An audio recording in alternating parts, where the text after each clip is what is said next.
మగవులు మెచ్చే ఆషాఢం sale Chennai shopping mall ఆడి కేజీ సేల్.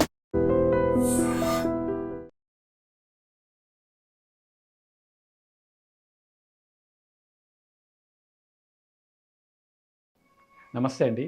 నేను మీ doctor K Vamshakrishna, consultant neuro surgeon. So ఈరోజు మనం మాట్లాడుకునే టాపిక్ బ్రెయిన్ ట్యూమర్స్.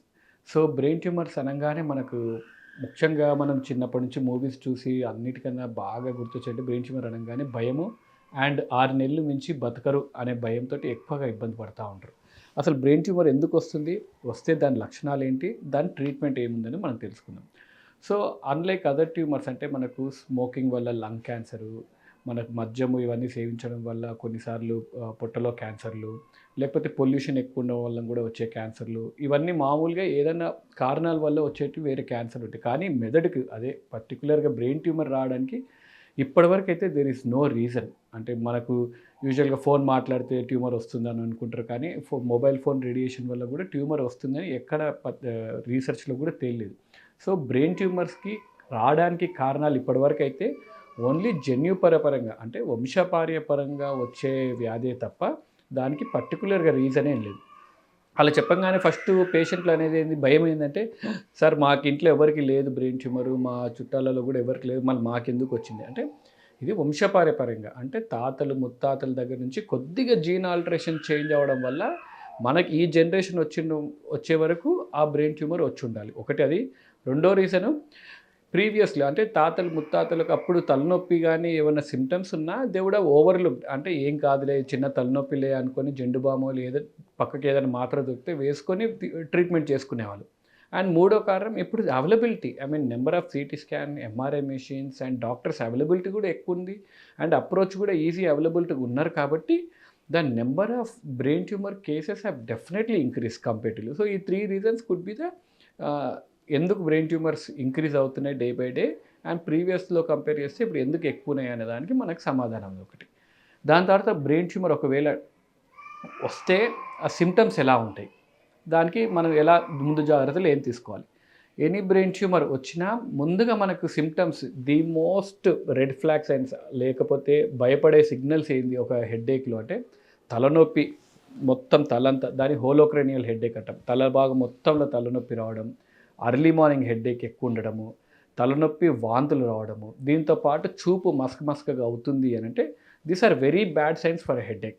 మళ్ళీ ఈ 3 ఖచ్చితంగా గుర్తుపెట్టుకోవాల్సిందంటే తలనొప్పితో పాటు వాంతులతో పాటు చూపు మసగా అవుతుంది అని అంటే ఖచ్చితంగా this is not a good headache. దీన్ని మనం ఇమ్మీడియట్గా అప్రోచ్ అవ్వాలి డాక్టర్ని. దీంతో పాటు కొంతమందికి ఫిట్స్ రావచ్చు, కాలు చేతుల్లో బలం తగ్గొచ్చు. ఇలాంటి క్రైటీరియా ఏమైనా ఉంటే ఖచ్చితంగా మనం అప్రోచ్ అయ్యి దానికి తగ్గట్టు ట్రీట్మెంట్ తీసుకోవాలి. సో హాస్పిటల్కి ఈ సిమ్టమ్స్ వచ్చారు, దెన్ డాక్టర్ దగ్గరికి వచ్చాక డాక్టర్ గారు మిమ్మల్ని ఎగ్జామిన్ చేసిన తర్వాత దెన్ వీళ్ళు ఆర్డర్ ఫర్ అని సిటీ స్కాన్ కానీ ఎంఆర్ఐ స్కాన్ పరిస్థితి బట్టి, అంటే సిమ్టమ్స్ ఎంత సివియర్గా ఉన్నాయి ఏదనేది బట్టి సిటీ స్కాన్ కానీ ఎంఆర్ఐ స్కాన్ కానీ చేయిస్తాం. ఎంఆర్ఐ స్కాన్లో ఒకవేళ ట్యూమర్ ఉంటే ఎందుకు ఎంఆర్ఐ స్కాన్ సిటీ స్కాన్ కన్నా ఎంఆర్ఐ స్కాన్ ఎందుకు చేపిస్తాము అని అంటే, సిటీ స్కాన్లో అయితే మనకి ఇమ్మీడియట్గా తలకు దెబ్బ తగిలినా లేకపోతే బోనీ ఫ్రాక్చర్స్ ఏమైనా ఉంటే సిటీ స్కాన్లో బాగా కనిపిస్తుంది. వేరే ఎంఆర్ఐ స్కాన్లో బ్రెయిన్లో ఉండే స్ట్రక్చర్స్ అన్నీ నీట్గా ఏ భాగంలో ఉంది, ఎంత లోతులో ఉంది, ఎంత దూరంలో ఉంది, ఇవన్నీ కంటెంట్స్ అన్నీ మనకు క్లియర్ కట్గా వచ్చేది MRI. So MRI brain is a tricky thing. అంటే ఇమాజిన్ ఒక బ్రెయిన్ ట్యూమర్ ఈ ఏరియాలో ఉంది, లెఫ్ట్ సైడెడ్ బ్రెయిన్లో ఈ భాగంలో ఉంది. అప్పుడు మనకు ఈ ముందు నుంచి వెనక భాగంలో ఎంత దూరంలో ఉంది, మధ్యలో భాగం నుంచి ఈ వరకు ఎంత దూరంలో ఉంది అండ్ డెప్త్. సో ఈ 3D ఓరియంటేషన్ మనకు రావాలి. ఈ 3D ఓరియంటేషన్ రావాలి కాబట్టి ఎంఆర్ఐ స్కాన్లో will get all those images and it will be very clear, precised planning లాగా చేసుకుంటాం. సరే ఎంఆర్ఐలో కూడా మనకు ట్యూమర్ ఉందని తేలింది, దెన్ సర్జరీ అంటే మాకు చాలా భయము, బ్రెయిన్ ట్యూమర్ సర్జరీ చేసుకుంటే మళ్ళీ నార్మల్గా ఉండరు కదా అని మోస్ట్ ఆఫ్ ద పేషెంట్స్కి సర్జరీ కన్నా సర్జరీ ప్రాసెస్కి వెళ్ళడము, సర్జరీ వల్ల జరిగే నష్టాలకి ఎక్కువ భయంగా ఉంటారు. కాకపోతే ముందు ప్రీవియస్ జనరేషన్స్తో కంపేర్ చేసుకుంటే డెఫినెట్లీ టెక్నాలజీలో చాలా డెవలప్మెంట్స్ వచ్చాయి అండ్ మార్బిడిటీ రేట్స్ అంటే సర్జరీ వల్ల జరిగే నష్టాలు కూడా చాలా కాంప్లికేషన్స్ చాలా తగ్గాయి.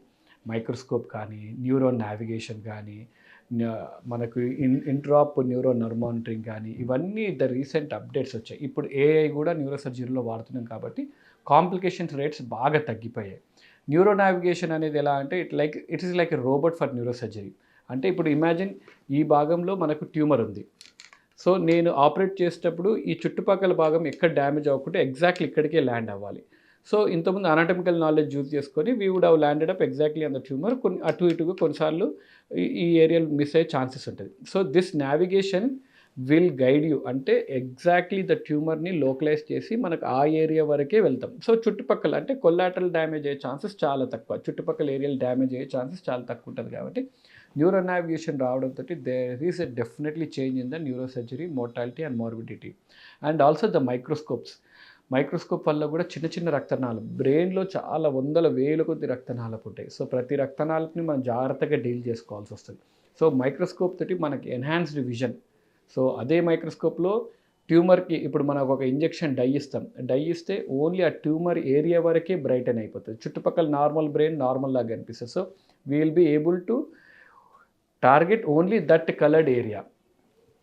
And also nerve monitoring. So intraoperative nerve monitoring అంటే మనకు ఆ ఏరియాలో ఉండే సిగ్నల్స్ అన్నీ జామ్ చేసుకొని మనకు ఒక కంప్యూటర్ పైన రికార్డింగ్లో కనిపిస్తుంది. సో ఏ ఏరియా వరకు అప్రోచ్ అవ్వచ్చు, ఎంతవరకు అప్రోచ్ అవ్వచ్చు, ఇవన్నీ కూడా న్యూరోసర్జరీలో డెవలప్మెంట్స్ కాబట్టి definitely the mortality morbidity rates తగ్గాయి. ఇంకా ఇవి కాకుండా కొత్తగా ఏం లేదు, ఎప్పటి నుంచో చేస్తాం. వీడు అవేక్ క్రేనియాటమిస్ అంటే పేషెంట్ స్ప్రోలో ఉండంగానే విల్ బీ ఆపరేటింగ్. అంటే పేషెంట్ మనతో మాట్లాడుతుంటారు, పాట పాడుతుంటారు, లేకపోతే మీరు మూవీస్లో చూస్తుంటారు గిటార్ వాయిస్తూ ఉంటారు, కొంతమంది పేషెంట్స్ క్రికెట్ స్కోర్ చూస్తూ ఉంటారు. దీనివల్ల అడ్వాంటేజ్ ఏంటి అని అంటే అవేక్ క్రేనియాటమీ వల్ల పేషెంట్ సర్జరీ చేస్తున్నప్పుడు పేషెంట్ మొబైల్ ఫోన్ కానీ మనకు చేతిలో ట్యాబ్లెట్ కానీ పట్టుకున్నప్పుడు చేతిలో బలం తగ్గుతుందా లేదా ఒకటి ఐడియా వస్తుంది. అండ్ పేషెంట్ మాట్లాడుతున్న పాటలు కానీ ఏమైనా పాడుతున్నా స్పీచ్ డిస్టర్బెన్సెస్ ఏమైనా వస్తున్నాయా లేదా, ఆ ఏరియాలకు మనం వెళ్ళొచ్చా వద్దా అనేది ఒక ఏరియా మనకు లైవ్ ఫీడ్బ్యాక్, పేషెంట్ దగ్గర నుంచి లైవ్ ఫీడ్బ్యాక్ వస్తుంది. సో ఈ అవేక్ క్రేనియాటమీ వల్ల కూడా అడ్వాంటేజెస్ చాలా ఉన్నాయి అండ్ పేషెంట్ బెనిఫిట్స్ కూడా చాలా ఉన్నాయి. Okay, thank you.